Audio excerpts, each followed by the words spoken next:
Welcome everyone to ChessWhiz TV, episode 41. Today is July 19th, 2024. No, it's not. It's not 2024. Hold on. I'm off by a decade.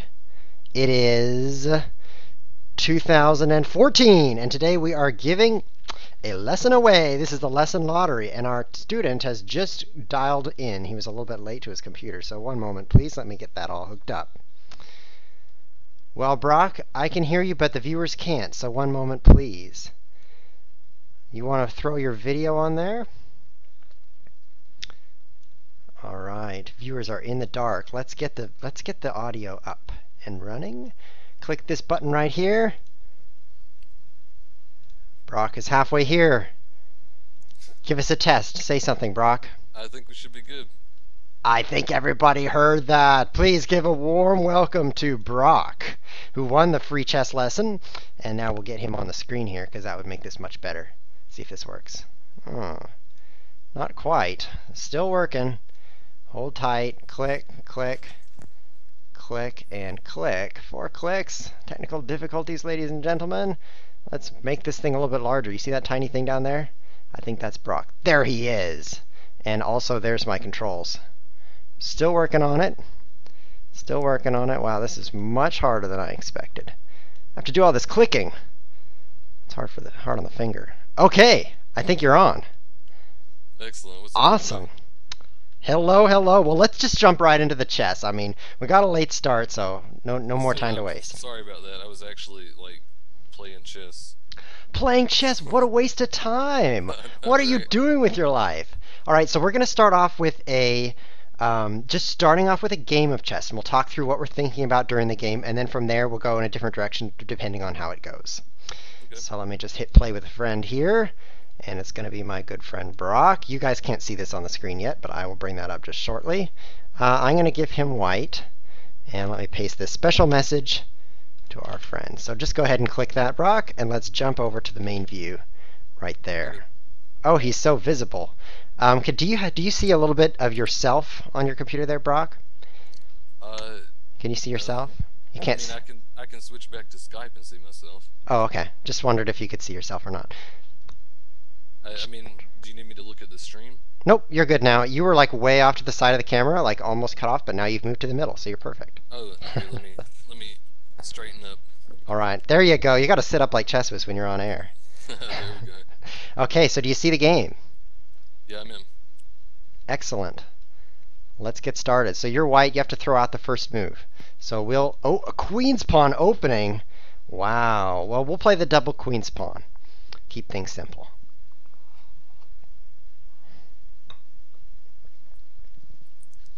Knight c3.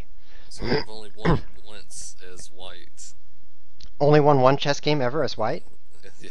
Well, I mean, I've never lost in person, but I've never played against anyone good in person. You know? So you're kind of not a lot of experience in chess. Yeah, I just started playing in the beginning of June. Awesome. How did you get into it? Your stream. Oh, that's like the perfect answer. Perfect answer. Completely honest. Awesome. Well, let me tell you a little bit about the opening here. You can open with the king's pawn or the queen pawn. Those are both really popular openings.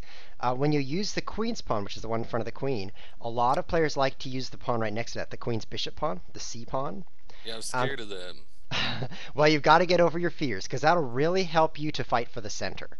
Okay. So a lot of people will push that queen's bishop pawn 2 squares also to get a leverage on the center, and that's called the queen's gambit. It's a strong way to fight for the center. By bringing your knight out is a great move, but it keeps that pawn from fighting in the center. So players will usually bring that pawn out first. On the king side, people don't use that pawn so much because it opens up their own king a little bit more. Does that make sense? I wouldn't use the f pawn if I opened up the king. That's right. Players rarely use that f pawn because when the f pawn moves, you've got your king opened up. So f pawns don't move nearly so much. C pawns are used quite a bit, especially in these queen pawn games. But this isn't a bad move. A lot of really strong players play like this. It's just less common because of that. Okay. So those are fine moves, bringing out your knights. Now you have to work on your bishops. I usually fianchetto, I think it's called. Yeah. my bishops just because it looks nice and it's easy to remember. And it's attacking the center, right? Like, Whoa, whoa, hold on. I clicked the wrong button. Okay, I'm trying to get the Twitch chat up here because I can't see what people are saying. I want to make sure I'm getting the feedback from people. His voice is a bit unclear. Can you make it louder? Asks chat. I can put it a little closer to my actual mouth, I suppose. Okay, Let me, Ragritz, how's that? Let us know. Also, I can control his voice on my end because I'm really powerful. So, this is tricky. I have to fit everything on my screen. The Twitch chat and the Skype, blah, blah, blah, that stuff. Okay. Okay, looking good. All right, g3. That's a fine move. I'll bring out my bishop. Very good. I like how you're focusing on developing in the start. Not making anything crazy, just bringing out your pieces.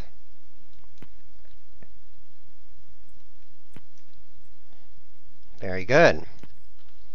So you have one more bishop to bring out, and then your minor pieces are done. I always have a problem with this bishop. Mm-hmm. I've seen a lot of Rui Lopez games, Mm-hmm. so they bring it out here, but Yes. on the other side, it's the opposite. Right. It really depends on the position. Sometimes out to g5 or b5 is best because that pin is really nice to have. And sometimes out to c4 or f4. And sometimes even just one square to d2 or e2. Because that's off the back rank, that counts as developing. So in some openings, you could see a bishop going to d2 and a bishop going to d3, just stacked up there in front of the queen. Because they work pretty well together there, and that allows the pawns to fight for the center. So it really just depends on the opening you're going for. Okay. I'll just castle. Yeah, this is a fine move, your bishop pin. You might end up having to take the knight if I kick that bishop with a pawn. Because you Right. fianchetto, there's no room back on g3. But we'll see how that goes.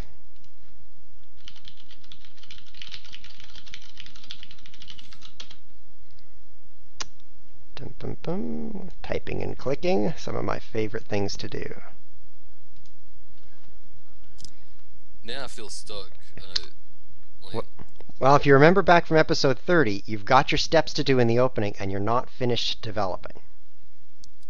So there's a few more things you need to do. Do you remember what's next to do in developing? uh, I could pull my rooks out to files. I don't know. I feel like I want to push this pawn, but I'm just gonna, lose it. The e-pawn? Yeah. Right, that's a common thing to think about, like, oh, if I play e4, I'll fight in the center. But you're right, there's not quite enough defense there for that move immediately. What you haven't yet done in the center, what you said was correct, it's the rooks. Part of getting the rooks together is getting the queen off the back ranks. Your queen on d1 right now is kind of dividing the two rooks. They are not defending each other. So if you just move queen d2 or queen d3 or e3 and queen e2, those moves get the queen off. That counts as development because then those rooks are easy to move. Okay. Cool. And then you're exactly right. These rooks want to be on open files like d1, or at least center files, d1 and e1, maybe c1 if you were going to use the c pawn to fight in the center. Okay. So I have one more piece to bring out. So once those rooks are in the center, then you'll be done developing. So you're not stuck yet. At that point, then you can say, I don't know what to do, I'm stuck. But not yet.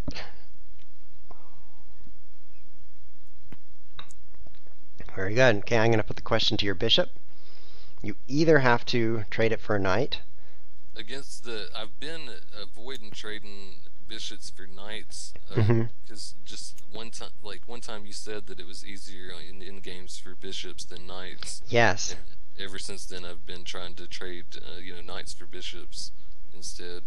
Yeah, overall, everything else being equal, a bishop is a little bit better. But often there's something else going on. So here in this position, there's not much else going on. You pretty much gave a bishop for a knight. It's not a big downside, but it's a tiny, tiny downside. So people who bring their bishops out to g5 or to b5 to pin a knight, they don't tend to capture that knight unless there's some other reason they need to. In this position, you did kind of need to because your bishop can't escape back to g3. If it moves straight back, it could get trapped. So that's a reason to do it. But you're exactly right. You don't just trade for no reason. Another reason you don't trade, and this is something that's a little more subtle, is that you spent 2 moves on your bishop. You brought it out to g5, and then you captured the knight on f6. I only spent 1 move on my knight, so in a sense I'm getting ahead in the race to bringing pieces out. That And makes sense. and when I recapture, I'm bringing pieces out again, like I was able to capture with the knight and bring it a little bit further out. Or if I capture with the queen, it would be off the back rank. So often the recapture helps the opponent develop. Okay, so you're almost done developing. You can see my move was following those same lines, just get the queen off the back rank to And connect those rooks. you like the rooks in the middle? Like Yep. that's what I've always wondered. Like strategically, like I always try to look in like ahead in the game, but I'm not like experienced enough to actually know what's going to go on. Right. Well, if you can't find the right open line, because there are no pawns off the board, in this position, this is a good example of that. The middle is still a lot better than where they started out, A1 and F1 in this Okay. case. But you also want to think what's going to happen with the pawns, because the pawns are really going to dictate where the pieces go, because they're hard to move around. They kind of get in one space and they get stuck. So you're thinking, am I going to push E4 and open the center that way? Am I going to get my knight out of the way and push C4? Is my opponent going to play C5 or E5? My knight feels really stuck. Yeah, now I don't think you have time to move it out of the way. You're talking about your F3 knight or your C3 knight? C3. Yeah, it doesn't have a lot of places to go. But you don't have to have all your pieces ready to move. Sometimes it's just sitting there and helping the defense on E4 and attacking D5. That could be good enough. You could just leave it there. Okay. Because all these pawn moves are possible, for me I could play C5 or E5. I don't think it'd be wise to go out on the rim with knight A4. Because that's kind of setting up for the next move, but it might be so slow that your knight is caught off guard off on the side of the board. And knights are not nearly Yeah, as good on the side. I've just made it a rule not to move my knight out onto the rim, like because Yeah. it feels useless out there. Yeah, there's a saying, a knight on the rim is dim. Now, sometimes a strong player will do that, but they have a goal in mind. They're saying, okay, next I'm going to come into this square, and they're kind of Right. maneuvering. It's not just out there because it's great on the rim, it's going to somewhere better. Okay. So I'm making the same kind of moves, bringing my rooks to the center also. And now you finished development, so now you can say I'm stuck. What do I do? I want to push the e pawn. Yeah, you do, because that'll open up the center. Now, do you have enough defenders? I feel like I did. Feeling is good, but Yeah. counting is even better. So let's count them up. You've got your knight I've on got C3, two. you've got your queen on E2, and you have your rook on E1. So 3 defenders. See that? Okay, so you would count the rook as a defender? Yes, because I when the didn't queen think about that. captures, the rook will capture. And this is true for any piece that once one of them moves, the other one goes through. For example, if you had 2 rooks doubled up, you'd count them both, because when one captures, the other goes through. But you also have to keep in mind that queen's really valuable. She doesn't want to trade for anything else here. Right. So then you count my attackers. I have 2. As long as you have the same number, you're okay. But because your queen is involved, you'll probably want to do some calculation to make sure you don't end up trading a queen for something. I feel like you couldn't trade. I feel like we wouldn't be trading a queen right here, right? Exactly. I take your pawn, you take back with the knight, and Right. then it's just a possibility of knight trades. So do I want that? There's a tactic here if I do nothing, and that is for you to push your pawn again. You see that problem? I just actually saw a video doing that yesterday. So Yes. I've only done that once actually. It's called a pawn fork. It's pretty deadly. No one likes getting pawn forked. So my choices here, I could retreat my bishop back to e7. I could capture. I think I'm going to just go ahead and capture to neutralize some of your pressure there. Very good. So now if I take your knight, your queen sits in a nice place in the center of the board. But if I don't, you could trade knights and double my pawns. So it's kind of a tough choice. Do you know about doubled pawns being worse? A little bit about pawn structure? Yeah, they're worse if they're being attacked, and they're is it not as bad if they're not being attacked or something like that? Well, something we've covered in the past is that you want your pawns to be able to defend your pawns. You don't want to have a rook defending a pawn, for example, because it's really passive. You want your rook to be able to attack. Right. So doubled pawns get in the way of that because they can't defend each other. They're stacked up. They can never defend each other. Either one could be attacked and might have to be defended by a piece. So in any situation, a doubled pawn will probably be worse. Okay. And in this case, if my pawns were doubled, my pawn on h6 that becomes isolated, and so that's a potential weakness. It has to be defended by a piece. And then this clump of pawns here could get a weakness later on too. So it's definitely a downgrade for my pawns. So that's why you moved your bishop back there, just so you wouldn't have to double your pawns. Yes, and there's a second reason, which is what we were going back to with the knights versus bishops. I don't want you to take my good bishop and get a bishop Right. for knight.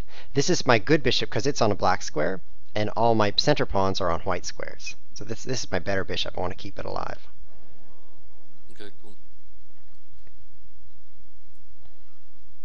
I probably should have just developed that bishop to e7 immediately and not to d6, because you can see I've wasted a move by moving it twice. I would rather be bringing out my a8 rook, and instead I'm spending 2 moves on the bishop, so I don't think I've been playing perfectly here. So what I want to do is like go h3. Okay? Is that terrible?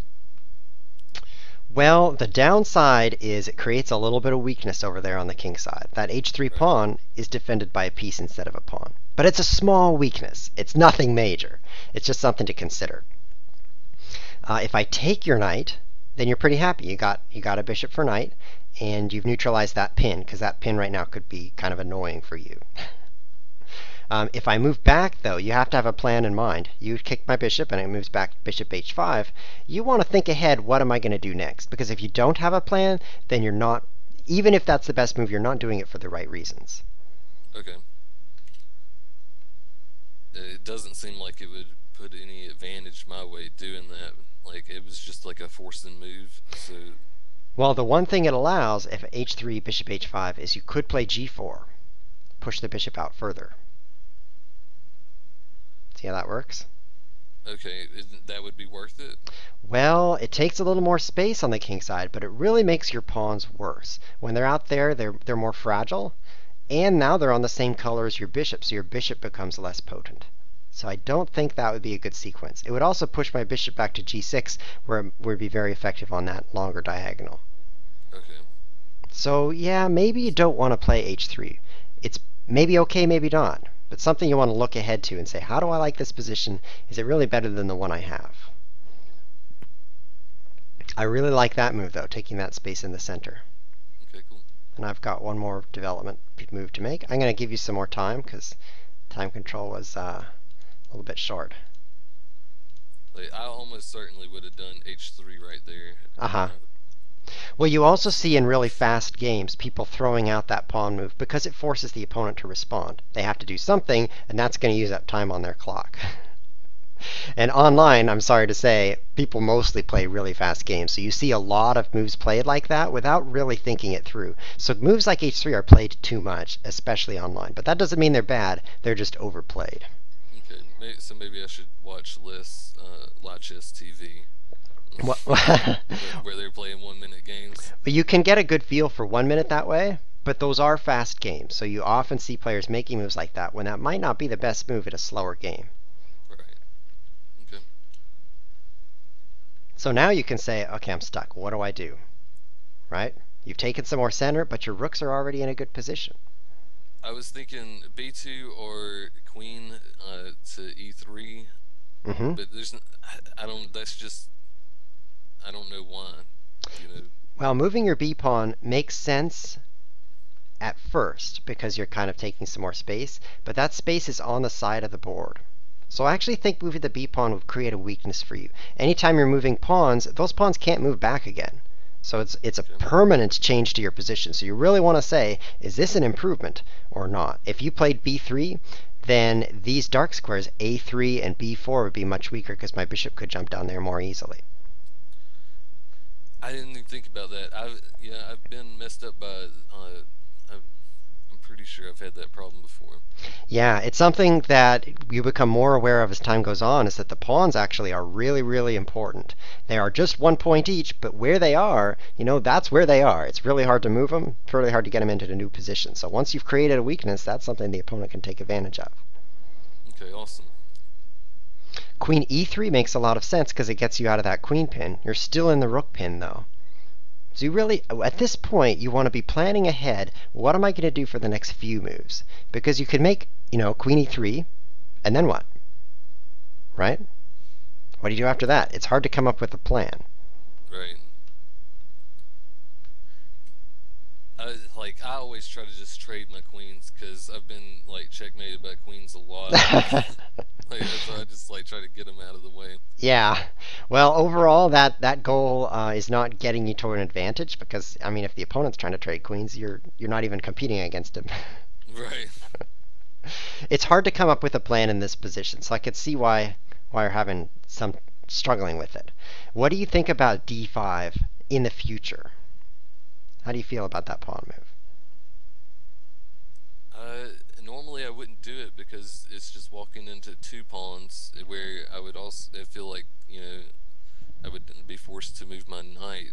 hmm Well, you can see I've got a whole lot of attackers. I've got c6, e6, I've got a knight and a rook attacking it. But a Right. possible plan would be to put so many defenders that d5 is possible. Do you feel like that's a good idea? I I'll feel like it's a good idea if you tell me it is. It's a trap. I don't think it's a good idea. Okay. I mean, I wouldn't have done it. Okay. The reason I'm testing you on this is these two pawns d4 and c4 are working really well together. Two pawns side by side control a lot of the center. So you, Right. you have a great center here. When you push one, it's no longer a great center. Okay. So you might think, oh, I need to make progress by advancing my pawns, but d5 would actually give up your strong center. Even if it didn't lose a pawn because you had enough defenders there, you no longer have that strong wall b5, c5, d5, e5 all the way across the board. See how that works? Yeah, that makes a lot of sense. And pushing the c pawn has similar problems. If you push to c5, all of a sudden you've got big weaknesses on d5. Right. So this goes back to pushing a pawn could create a weakness that you didn't have before. Moving either of these two pawns gives up the strength that you have right now in the center. Is there any I always feel like when I fianchetto my bishop when I'm on white side, hmm it's bad, but when I do it on black side, it always feels like an advantage. Well, that's kind of just an Just me optical being dumb. illusion. Okay. Well, because you start out in a symmetrical position. You each have the same Right. kind of position. I mean, what if you were black and white was able to pass for the first move? That's identical to you being white. So now does that mean you shouldn't fianchetto? Right. I don't like fianchettoing with white either, though. I have the same feeling. It's kind of strange. I like when I've got the first move of the game, I like to take center and try to take the advantage that way. And fianchettoing is a little bit slower. But it's not bad. Lots of good players do it. I keep like moving my f3 knight, and then I'm like, oh no. Yeah, yeah. Well, maybe if your plan is to move that, maybe you should play h3, because it has a great Okay. square on e5. See that knight e5 square? Yeah, that's what I keep trying to go to, and then I gotta keep like dragging it off board and dropping it. Yeah. Now you're still in a pin, so you have to watch out for that. Okay. Hmm. Now I've got the same problems you do. What should I be playing for? I have less space because my center pawns are only moved one space and yours are moved two. I do have the two bishops, so I've got a bishop against your knight. So your advantage here is more space. My advantage is more bishops.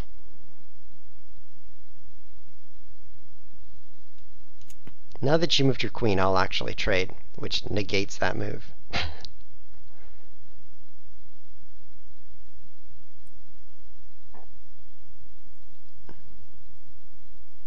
How does it negate that move? What do you mean? Well, you're going to have to capture back with the queen, right? Right. And then it's as if you never played queen e3 because now you've played queen e4. The queen took two steps when she only needed one. Oh, okay. So it negated a turn. Okay, Yep. that makes sense. And now my bishop is hanging out there, so I have to pull it back. But at least I can do that with tempo. Tempo in chess means time. It means making it your turn again. Right. I've played card games a lot where tempo is very important. Um, Excellent. I want to move to f4 right now. Well, you see what would happen if you did that? Hopefully you would trade queens. Hopefully I would, yeah, hopefully for me. The problem is But what happens to your pawns I afterwards. double pawns, right? Yes, and they're actually worse if they're isolated pawns, which means no friendly pawns on either adjacent file. Right. Okay. because really no pawns can attack them. If I have doubled pawns but there's an adjacent pawn, that pawn can really help to defend somewhat. Doubled isolated means you're sure to have some weakness in there. So queen f4, it's great you're trading queens, but it's really bad that you're getting doubled pawns. And actually, overall, you want to trade when you have less space, because that helps to free up your cramped position. Okay. In this position, you have more space, so you should not be going for trades. Okay, somebody on Lichess sent me they were just like trying to teach me some stuff, and they were saying that you don't have to learn as much opening if you trade early. And they have like 2300 on Lichess, so I figured it might. I've been following what they said. Is that do you recommend trading early or? Well, you need to look at the other factors in the position, because sometimes trading is good and sometimes it's not. But if you just have the attitude of I'm going to trade, then you'll often get a trade that's not best. So I don't like that advantage too much. It's a little bit like saying if you only use this one backhand defensive stroke in a game of tennis, well, then you never need to worry about learning to slam the ball. Right. Well, that's true, but you won't reach the top levels that way. Okay.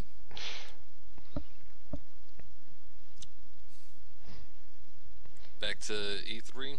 Yep, e3 or e2 look like safe places.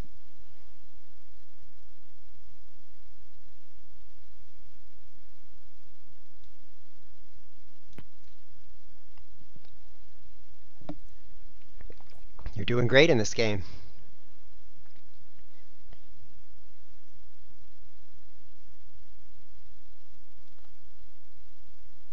Now I really feel stuck though. In terms of what plan to take next?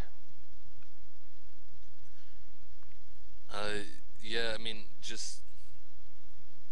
like, I guess it's hard for me to think, so it's hard for me to think, like, okay, I need to plan something ahead of time. Like, I get stuck a lot of times, like, let me just attack this piece, like, and then, that's always bad. Right, well, not always, but if you're making an immediate threat, you could see how they could protect it or stop it. And then you have to plan ahead. You have to say, what am I going to do next? Otherwise, you're really just kind of playing blind in terms of the future. Right. So here in this position, why don't you take a look at what piece you might get to a better square? Are any of your pieces possible to improve? I mean, I still want to go e5. Yep. I think that makes sense. It doesn't make sense to play d5 or c5 with your pawns. Your bishop really couldn't move to anywhere better. Your two rooks are very well positioned. Your queen, I don't see how it could improve. So knight e5 makes sense. Now let's check for a tactical reason not to do it. Can I capture in any way that wins material? I don't think you can win material. I think you're right. I cannot. And I'm very tempted to just take that knight because it's become so powerful.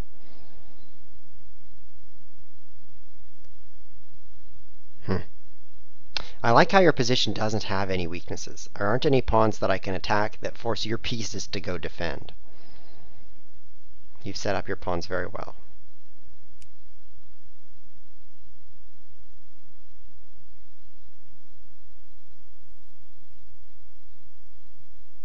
There are no immediate threats from the knight.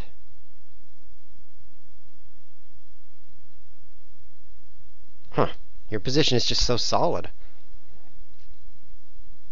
I'm thinking about queen a5. At least it attacks a2, but that's not much. You could easily protect with a3. I'm thinking about taking that knight. Not much happens there. I think I won't take the knight. I'll keep the two bishops. Having the bishop against the knight is that small advantage that I do have. And you said a3 would protect right here? Yeah, you do want to do something about the a pawn. If I take it, you do have rook a1 that skewers down to the a7 pawn, but your queen side falls apart a little bit quicker, because I could take b2 next, or I could take c4. Okay, I was just, I don't know, I was thinking you were aiming at the rook for some reason, but that's obviously not happening. Yeah, I'm not trading my queen for the rook. And I take back what I said about c4. I think your knight would put an end to my queen if I took that.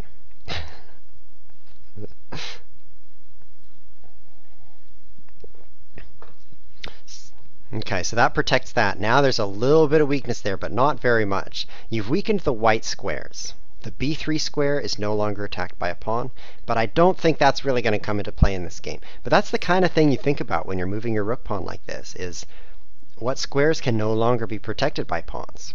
And that would be b3. a4 is a little harder to protect. Doesn't matter so much here, but in some positions that becomes a weakness.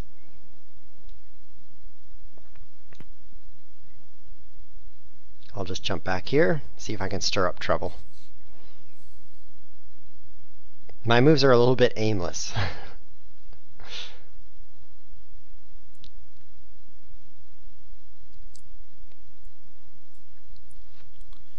So I want to move my queen to c3 just to protect the b pawn.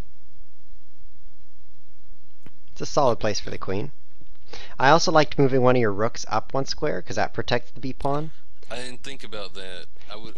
Oh man, that's nice. Well, it's not like the killer move, but it does allow your rooks to shift over to whichever file you want. Yeah, I've never thought about that. I like that. Because you could double them up on the d file or on the e file depending on what you need. Right, that's nice. And then another option was pawn to b4. That holds the pawn and takes a lot of space. Oh, I didn't think about that either. So it's not a big deal that you didn't make those moves. They're just other possibilities.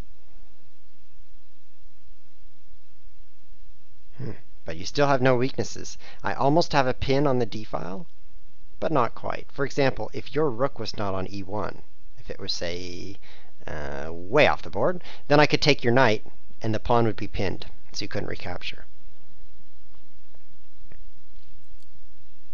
So I'm trying to find a tactic that would allow me to do that anyway, but there isn't a way for me to win material. Thinking about c5, though.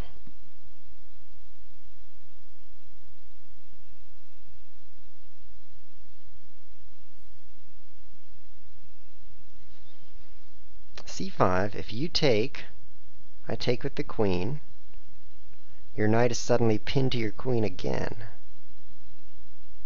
My b2 pawn is hanging.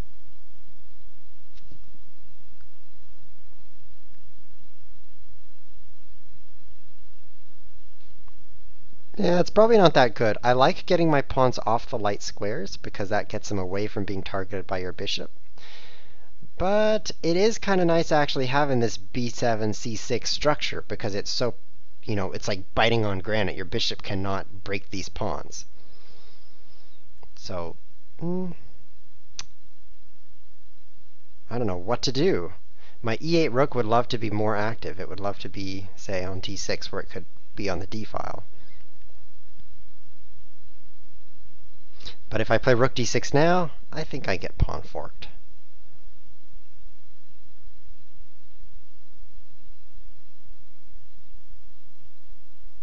Oh. I've received a kibitz from the chat. Ha. A kibitzer says a5. Interesting choice. It's because of that weakness on b3 I can now start to set your position back. This is something that you see really high-level players do, is use their side pawn at a strange time to take extra space on the side of the board. And that's because they're going for really small advantages. They already are playing for the center, and they're throwing this in to play for the sides a little bit too. Okay. I always just figured it was like all my pieces are where I want them, so let me move a side piece. Like, I didn't think about that you could be attacking the b3 position in the future. So if I get this pawn down to a4, then I can sink my queen into b3. Maybe that's useful, or maybe that's an overextension, but at least it's a possibility. Okay. We got a comment from chat that says that advice you got about trading so that you don't have to learn an opening was very bad advice.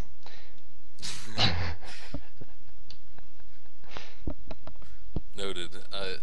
So far, I've tried to learn King's Indian and Queen's Indian and Nimzo Larson, but Nimzo Larson seems bad, so I stopped.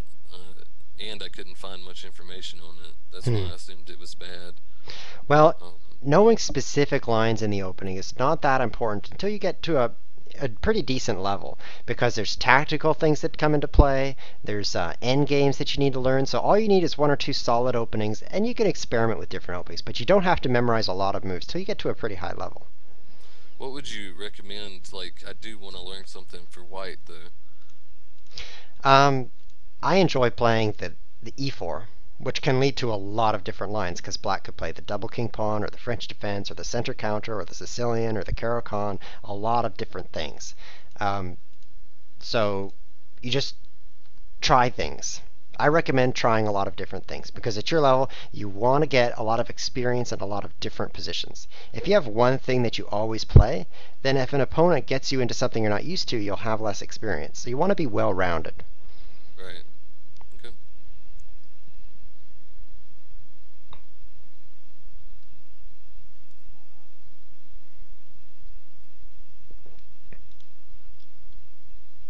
Once again, it's hard to find a way to improve your position, isn't it?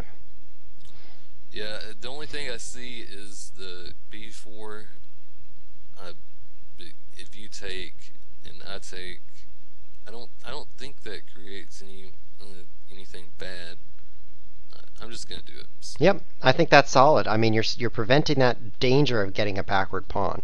If your pawn stays on b2 and it gets stuck back there, that could become a target because it's not defended by a pawn. But once you have it up on b4, these side-by-side pawns, two pawns side by side is a really nice structure because either one, if it gets under too much pressure, could advance and instantly be protected. Now, once you do, you're giving up other opportunities, but you've always got that in your pocket.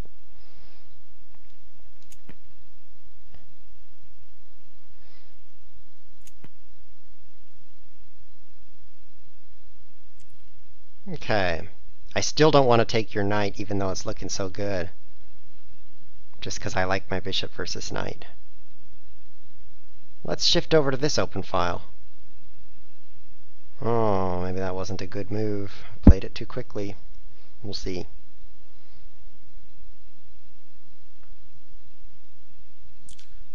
I'm too dumb to know why that would be a bad move. So. Well, the one thing it was doing was guarding d7.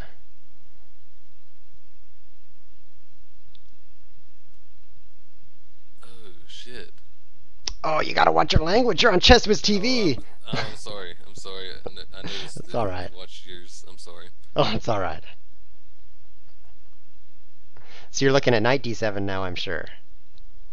Right, like because that's a fork. It doesn't look like you can do anything about it. It looks like I'll get your bishop. Right. Fortunately, that bishop's guarded. So you have to look ahead, see, is this something I want? I usually like taking those bishops. Mm-hmm. And it doubles my pawns. That leaves. Well, I feel like that leaves you more developed than me. Well, now that we've finished the opening phase, development is not really a concept. Instead, you're thinking about piece activity. Are my pieces really active doing a lot, or are they passive and defending? Okay. So all your pieces are developed, all my pieces are developed. So we're not really talking about development anymore. Okay, sweet. Okay, I have to save my queen. I'm not taking d4, I'm not taking b4, not moving forward. I could go to the a file. I don't really like leading my rook with the queen in front. She's so valuable that if you just attack on the a file, then she has to move off of the file again. So I don't want to go over to the a file. We'll just keep safe. Would you mind adding me a little bit time with that plus button? I'm getting Yes, a sir. little bit low there. Hey, by the way, Thibaut, if you double-click the plus, it selects the whole page. That's not really a feature we need.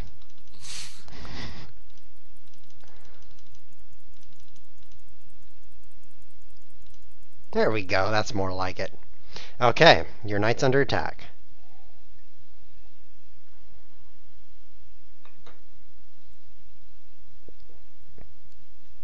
Doesn't look like there's anything better I can do. Yeah, I agree. Knight c5. I mean, it was just as good on e5.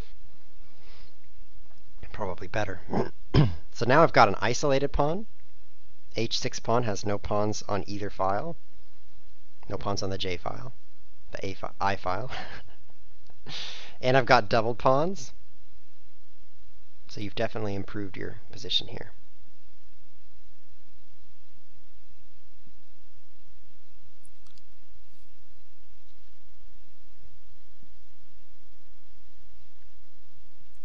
My instinct is to just take the rook out to try to get you to trade, but then that would destroy my, I want to say development. What would you say? What You, would be you the th- term? you're thinking about rook a1 to offer that challenge? Right, right. Well, I think you're focusing a little too hard on trading because you've got to think the opponent is trading too. So how is that an advantage if you're just doing the same as your opponent? Okay. And if you're working toward trading, they're working toward something useful you don't want. So they're actually getting toward a goal that's different from yours, possibly better. Right, that makes sense. So, for example, let's say you played rook a1. If I take you and you recapture with rook, now you have the open file. I can't challenge it, or you would take my rook, right?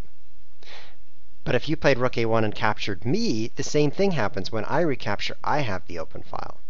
So two rooks challenging each other is a perfect example of when I'm saying don't focus on trading, because whoever makes that trade is actually giving up that file. And that happens a lot. Open lines and rooks challenging. Whoever throws the rook down for a capture gives up that file. Does that make sense?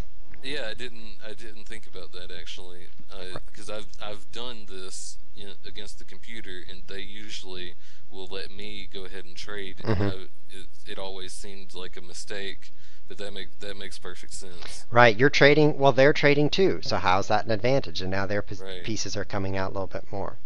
You have more space in this position still, because you have your d4, c4, b4 pawns. Those are all attacking the fifth rank for you. My pawns, none of them are attacking the fifth rank. They're all attacking my fourth rank. So you see how you have a lot more space? Yeah, but I'm not sure what I could do with that.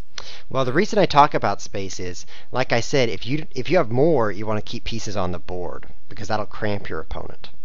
oh, okay. And if you have less, then you would look for more trades to free up your position. So giving me trades would actually help me out a little bit. That makes a lot of sense. I That's great. Good. You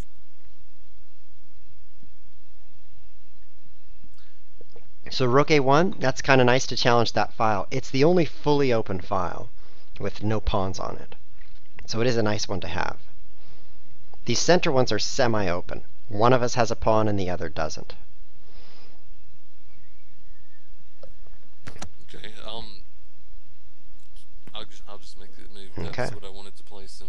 Okay, now I'm thinking about opening the center with e5, but I don't think I could do that safely. Take, take, it is defended.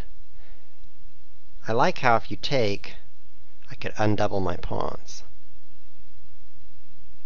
Now you trade rooks and pull my rook off of e5, and then you win a pawn on e5. Oh, well, I could trade rooks with you and then play it.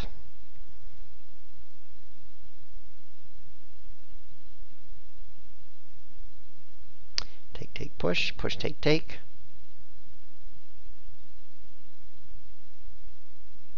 My bishop is on a white square, and my center pawn on e6 is also on a white square. And my c6 pawn is on a white square. So this is a bad bishop. You see that? Right. So it's Yeah. at least it's outside the pawns, but it's more inhibited than your bishop. You've got a lot of dark square pawns, so that's an advantage just looking at the bishops. So one of the things I want to do as we move toward changing the position is get my pawns on dark squares. I was thinking capture with the queen instead.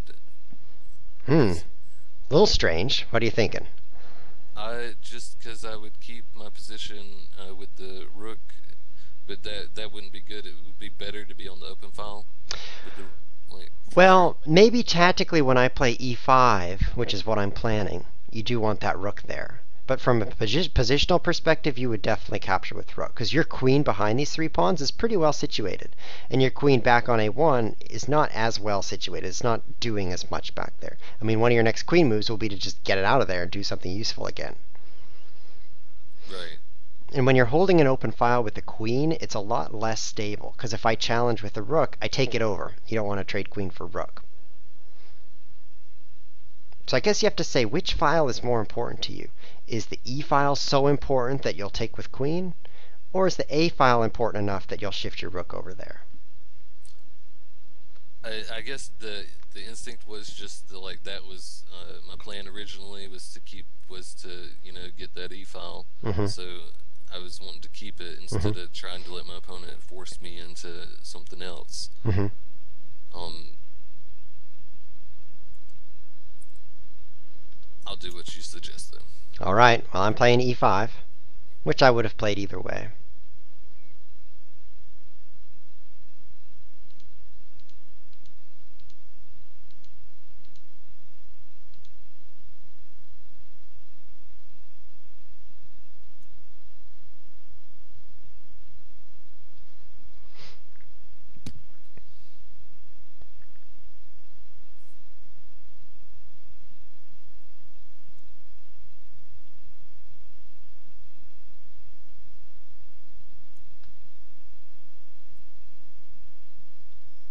Giving that a good think. Yeah, sorry. That's all right. If I capture you, my doubled pawns become isolated doubleds. That's not so good for me. If you capture me, I undouble them. That's pretty good. And if you push, things stay the way they are. So interesting choices. I didn't even think about pushing. See, that is something like I just started thinking about. Like Mm-hmm. instead of capturing when I have it open, like that's usually just all I calculate out. I never think about like, oh, I could just push it up to avoid the capture. Well, it's interesting. In really fast games, and weaker players will just think about capturing right away because it's nice and forcing, nice and quick, or pushing because it neutralizes the pressure. As people improve and or play slower chess, they'll think more about leaving this tension where it is. In a fast game, if you leave this, you have to calculate, is it safe if he captures me? So that's why players will just capture quickly or push to neutralize the pressure. But when you're at a high level, you could actually see a lot of tension on the board at the same time because the players have it all under control. They've calculated what's going to happen. And this kind of Right. position might be a case where you might leave it on the board because if I do capture, I have doubled pawns. But that requires more calculation because you have to think, what if I capture? What if I push? And what if I do nothing? So there's more to think about.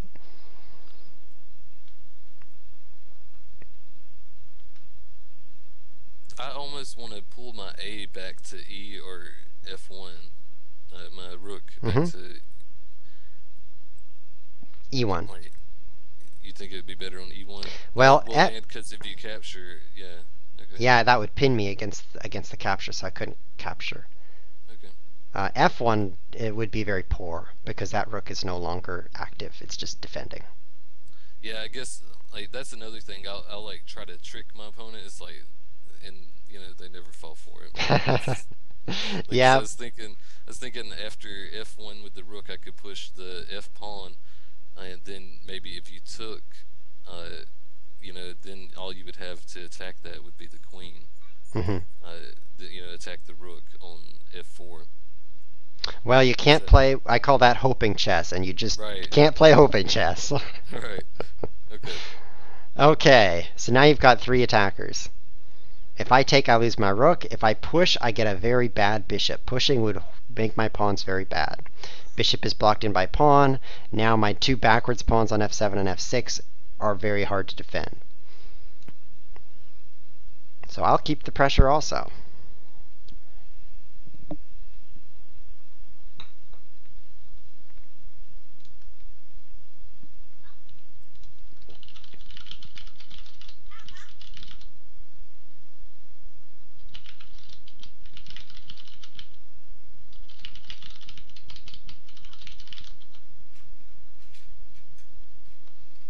I'm typing to the chat here. We're getting a little short on time. We have about 10 minutes for the rest of Yeah, the... sorry. It's all right? About 20 minutes into this game, I realized it'd probably take the whole match, the whole hour for you. Yeah, well, that's okay. It's a good thing. I've learned a lot actually. I Great. appreciate this. I'm glad. Um, That was the I goal. was think. Yeah, thank you. I was thinking bishop to e4. Ooh, interesting. Offering a trade. Now you liked how you had the good bishop, I had the bad bishop, so that's one thing to consider. Right. Another, maybe there's a tactical problem because with queen d6, I attacked you on d4. Now I have two attackers on d4. So I might be able to win material that way.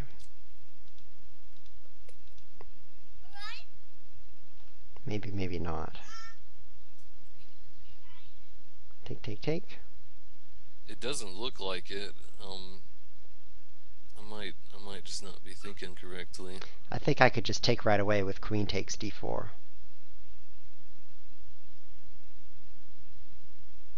And trade. Oh, yeah, okay. It's pretty clever. I mean, you've got a free bishop, but your queen is hanging. And if you trade queens, that opens up the line so that your bishop is pinned. So we're looking quite a ways ahead here.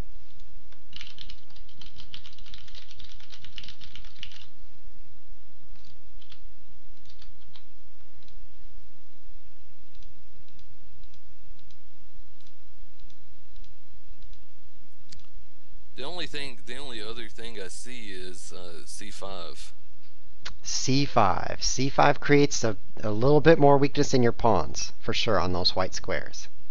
Right. I'm also looking at d5, which neutralizes the center a bit.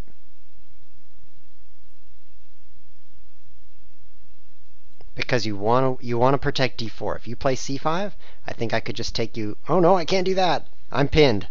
Yikes. So at least you don't have that problem. Maybe c5 is good for tactical reasons.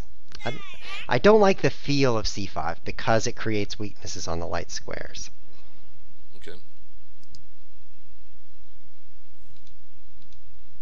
I wasn't even thinking d5. That looks good too. Now that you pointed it out. Well, it does put your pawns on white squares, so that's a downside. It really changes the feel of the position. All of a sudden, you have a majority on the queen side. You've got 3 pawns against 2, and then I have a king side majority, which is much further away from becoming a passed pawn. But we're definitely entering the endgame once we play that move. I'm gonna go with my original instinct since it's 10:51. Okay. Let's just play that. All right, I think I can win this pawn. Yeah, yeah, you won it. I didn't see that in the beginning, and even that teaches me something. Yeah, these two rooks across from each other had a lot of pin possibilities. My pawn was pinned, and now your bishop is pinned. Whoa, whoa, whoa, whoa! Your bishop is pinned. Boom. Oh, you're right. Oh, here, let's take that move back. Because you can protect the bishop. You can protect the bishop. So you only have one move here. Yep. So it's tough being in that pin. So it turned out bishop e4 had this immediate weakness of losing that pawn.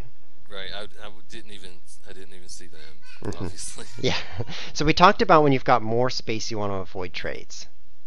But there's an overriding factor, which is when you're ahead, you definitely want trades, even if you have more space, because being ahead and trading gets you closer to winning in the endgame.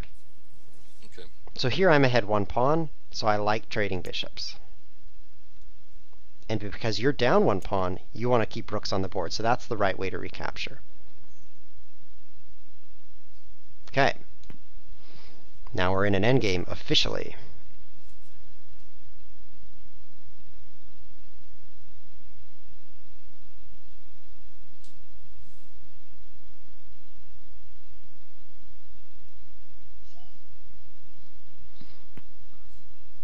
Very nice. You've kept my passed pawn from becoming a protected passed pawn.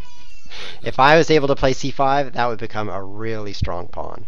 It looked really bad.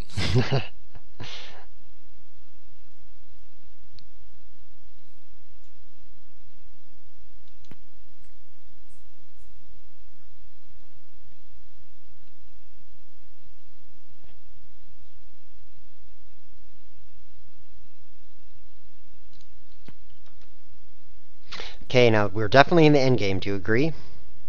Yeah. Yep, just 1 rook on each side. In the endgame, it is like, you know how the opening is a race to develop your pieces? The endgame is actually, at first, a race to develop your king. Okay. It sounds strange, but the king is a great fighting piece as long as it's not about to get captured. So once enough pieces get off the board, in this case, you're not going to get checkmated by just my rook. You want to use your king to help fight.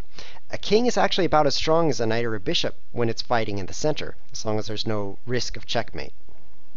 Okay. So here, h4, my king is now 2 spaces into the center. It's going on 3, and yours is just 1. So you're falling behind in that race. The H4. I was just trying to block your king again. Yeah, I don't think the block is quite possible because now I have white squares I can enter in. I can go h5, g4. Okay, I didn't think about G4. Yes, that is an opening there. But overall, fighting with your king is even better than trying to stop mine. Okay, Because my king's in the center and you're trying to block with pawns, then I'm still using my king and you're still not using yours. So I'm still getting an edge from that. right.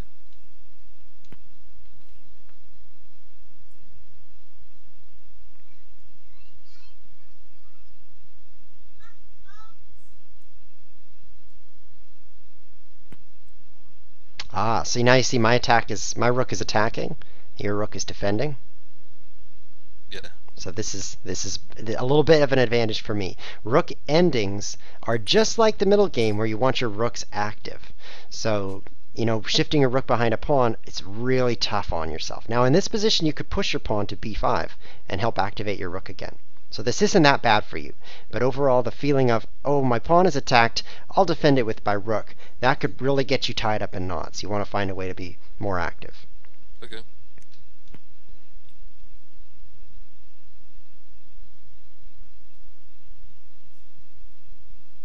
Now I have these two double isolated pawns, so I'm really eager to trade one of them.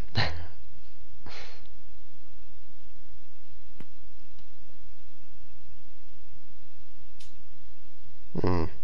If I trade, your king becomes so active, attacking d4. That's what I was thinking. I would much rather you take me to pull my king into the center.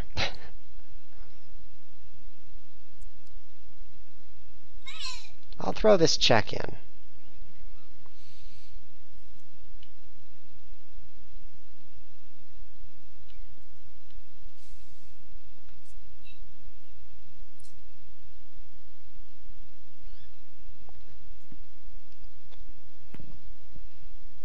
So this check is an example of why it's better to be attacking than defending. If I move my rook off to do something else, then there's nothing I'm leaving behind. I'm no longer Right. attacking, but it's no problem. If you move your rook to check me, you have to do something about that pawn you're no longer guarding. So I can quickly switch jobs and attack something new, whereas you can't do that as easily. So that's one reason that defending really puts you on the back foot. That makes perfect sense. Great.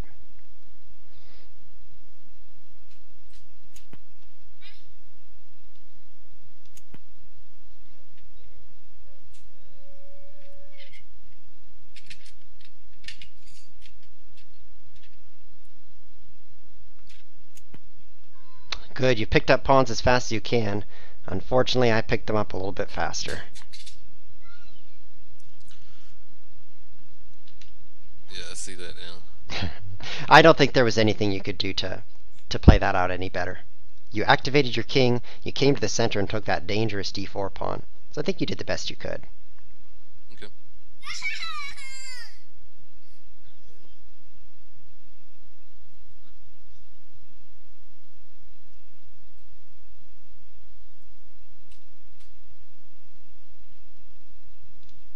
Now,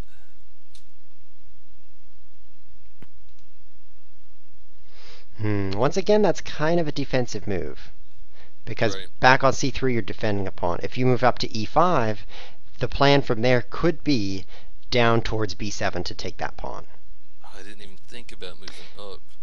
Yeah, Like it's, I looked at. go ahead. Sorry, I looked at D5 and I was like, oh, I can't move up. Like Right. that's dumb. Well, I think your position, because you're losing a second pawn here, I think it's lost because I've got two pawns on the king side. One of them is going to promote. So it's not Right. a big disaster that you moved back. But your only counterplay is to attack. When you're down a pawn and struggling to defend, you can't only defend and hope to survive because they'll just find a way to attack more things than you can defend. So you have to look for a way to attack something of his. So king e5 is an example of that, where e5, d6, c7, you would still lose because I'd promote first. And, in this endgame, it's not a very good example because you could calculate, well, he's going to make a queen and I'll lose. But the idea of using your king to attack something is what's going to save you there. Yeah, I just that would have been a lot better move. Looks like. hmm Maybe you've got some counterplay here. b5 is very strong because you're opening up your rook to do something active now. Okay, I was thinking about go ahead and moving my rook to b4. Well, that would be a disaster. Because Okay. I'm ahead, the trade would help me. Right. I'm ahead Right. 2 pawns. Okay. Yeah. Okay. Yep, so when you're behind, like in this position, you definitely want to keep pieces on the board. And especially rooks, because a rook endgame is a bit more drawish than if it's just kings and pawns. Now the best move here was actually to capture, I believe, on c6. Okay. Because that activates your rook out. Your best shot was take on c6, I take with my pawn, and then you could play rook b6 to attack that pawn. Do you see that?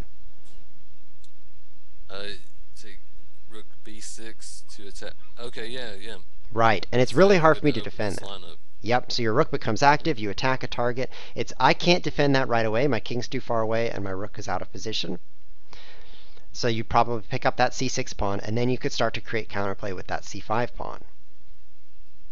Now, my pawn's several steps ahead because I've got moves I could be making while you're making those moves. And I could be pushing, f4, f3, f2, or I could be repositioning my rook. So it's definitely still a tough position for you. However, that's your best shot, is to create counterplay for your rook. And this kind of goes back to the middle game. We talked about get your rooks to open files. It applies here too. Your rook's on the b file. If you capture, that becomes an open file and your rook can be active. And now that it's closed, your rook is a little less active. You don't have any counterplay, so I'll be able to win with my 2 pawns. That makes sense. So I think we'll stop the game here because I will win pretty easily with these extra 2 pawns. It's just a matter of theory. But definitely we picked up a lot from this game, and you played really well. You held the position together well. The place where that fell apart was where I was able to take on d4 and win a pawn, and then go into an endgame. Here, I'm going to write that down so I can watch it again. Excellent. Well, I'll also put this recording on YouTube. You can find it on the ChessWiz TV channel, so you can rewatch the episode if you wish. Yeah, yes, sir. All right, I lost the position on d4. When was that? d4? I don't remember. Well, I played e5 and queen d6, and so I had 2 attackers on d4. And you had just 1 defender, so it actually turned out your move bishop e4 did not save that pawn. So I was able to just win. Yeah, the bishop. Yep. Okay, yeah. That makes perfect sense. You taught me an unbelievable amount, man. Excellent. I am so glad. I'm so glad you won the lesson lottery. You're able to come on for a lesson. We'll probably do another lesson lottery here coming up in the medium future, not right away, but it might happen. So you're eligible for a second lesson if you enter and win again. I will for sure enter. Excellent. Well, thank you for joining us. Thank you, man. I will see you later. Later. All right, guys. Thank you for watching. This has been ChessWiz TV. We cast at these times. Let me hide those ugly clocks that don't even match up. At these times right here. So it's currently Saturday at 3 p.m. GMT. Well, it's 4 p.m. now because it's the end of the episode. But if you like this and want to see more, there's more ChessWiz TV 3 times a week, Tuesday, Thursday, and Saturday at this time an hour ago. And you can also watch this recording and past recordings on youtube.com if you search for ChessWiz. And you have to spell ChessWiz like that. It's W-H-I-Z, whoa, which isn't quite how most people spell Wiz, so you have to be careful with that. Thanks for tuning in, guys. I'll see you next time.